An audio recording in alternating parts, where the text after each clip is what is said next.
Pancing ini dapat apa nih guys? Hidup ini hidup.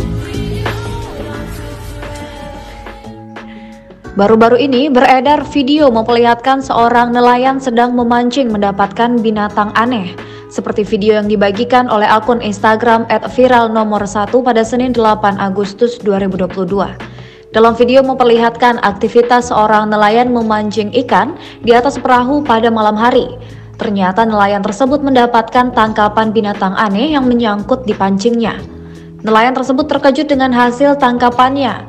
Dikira nelayan tersebut mendapatkan ikan yang besar. Namun bukannya ikan yang didapat, nelayan tersebut malah mendapatkan binatang yang aneh. Binatang tersebut mempunyai kaki yang banyak, bergeliat seperti kaki monster. Nelayan itu takut memegang binatang tersebut dikarenakan takut digigit. Sontak video tersebut langsung dibanjiri komentar dari warganet. Pancing ini dapat apa nih guys? Hidup ini hidup.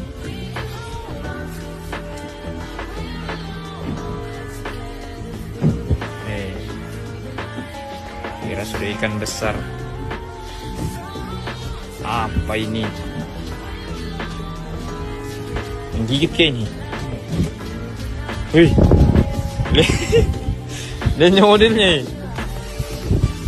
Terima kasih sudah nonton. Jangan lupa like, subscribe, dan share ya.